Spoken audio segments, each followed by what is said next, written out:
Nahum 1. An oracle concerning Nineveh, the book of the vision of Nahum of Elkosh. A jealous and avenging God is the Lord. The Lord is avenging and wrathful.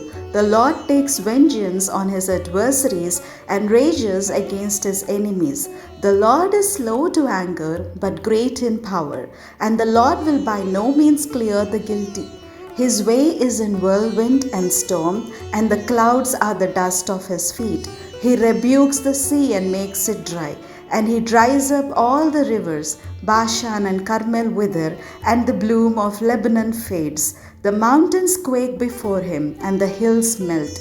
The earth heaves before him, the world and all who live in it. Who can stand before his indignation? Who can endure the heat of his anger? His wrath is poured out like fire, and by him the rocks are broken in pieces. The Lord is good, a stronghold in a day of trouble. He protects those who take refuge in him. Even in a rushing flood, he will make a full end of his adversaries and will pursue his enemies into darkness. Why do you plot against the Lord? He will make an end. No adversary will rise up twice. Like thorns they are entangled, like drunkards they are drunk. They are consumed like dry straw. From you one has gone out who plots evil against the Lord, who counsels wickedness. Thus says the Lord, though they are at full strength and many, they will be cut off and pass away. Though I have afflicted you, I will afflict you no more. And now I will break off his yoke from you and snap the bonds that bind you. The Lord has commanded concerning you, your name shall be perpetuated no longer. From the house of your gods I will cut off the carved image and the cast image. I will make you grave, for you are worthless. Look, on the mountains the feet of one who brings good tidings, who proclaims peace. Celebrate your festivals, O Judah. Fulfill your vows, for never again shall the wicked invade you. They are utterly cut off. Nahum 2. A shatterer has come up against you. Guard the ramparts, watch the road, gird your loins, collect all your strength. For the Lord is restoring the majesty of Jacob as well as the majesty of Israel, though ravagers have ravaged them and ruined their branches. The shields of his warriors are red, his soldiers are clothed in crimson. The metal on the chariots flash on the day when he musters them. The chargers prance. The chariots race madly through the streets. They rush to and fro through the squares. Their appearance is like torches. They dart like lightning. He calls his officers. They stumble as they come forward. They hasten to the wall, and the mantlet is set up. The river gates are opened, the palace trembles. It is decreed that the city be exiled, its slave women led away, mourning like doves and beating their breasts. Nineveh is like a pool whose waters run away. Halt, halt, but no one turns back. Plunder the silver, plunder the gold, there is no end of treasure, an abundance of every precious thing. Devastation, devastation, and destruction. Hearts faint and knees tremble, all loins quake, all faces grow pale. What became of the lion's den, the cave of the young lions, where the lion goes and the lion's cubs, with no one to disturb them?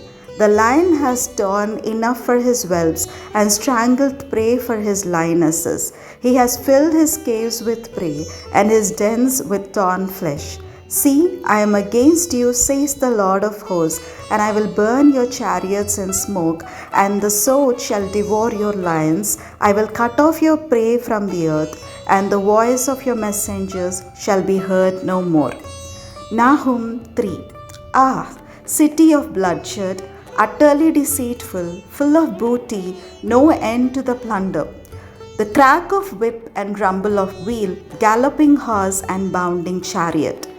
Horsemen charging, flashing sword and glittering spear, piles of dead, heaps of corpses, dead bodies without end. They stumble over the bodies.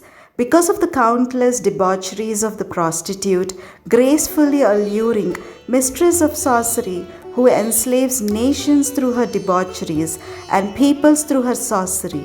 I am against you, says the Lord of hosts, and will lift up your skirts over your face, and I will let nations look on your nakedness and kingdoms on your shame. I will throw filth at you and treat you with contempt and make you a spectacle. Then all who see you will shrink from you and say, Nineveh is devastated. Who will bemoan her? Where shall I see comforters for you? Are you better than Thebes that sat by the Nile, with water around her rampart a sea, water her wall? Ethiopia was her strength, Egypt too, and that without limit. Put and the Libyans were her helpers. Yet she became an exile, she went into captivity. Even her infants were dashed in pieces at the head of every street. Lots were cast for her nobles, all her dignitaries were bound in fetters. You also will be drunken, you will go into hiding, you will seek a refuge from the enemy. All your fortresses are like fig trees with first ripe figs. If shaken, they fall into the mouth of the eater. Look at your troops, they are women in your midst. The gates of your land are wide open to your foes. Fire has devoured the bars of your gates. Draw water for the siege, strengthen your forts, trample the clay, tread the mortar, take hold of the brick mold. There the fire will devour you, the sword will cut you off, it will devour you like the locust. Multiply yourselves like the locust, multiply like the grasshopper. You increased your merchants more than the stars of the heavens. The locust sheds its skin and flies away. Your guards are like grasshoppers, your scribes like swarms of locusts, settling on the fences on a cold day. When the sun rises, they fly away. No one knows where they have gone. Your shepherds are asleep, O king of Assyria, your nobles slumber. Your people are scattered on the mountains with no one to gather them. There is no assuaging your hurt, your wound is mortal. All you hear the news about you clap their hands over you. For who has ever escaped your endless cruelty?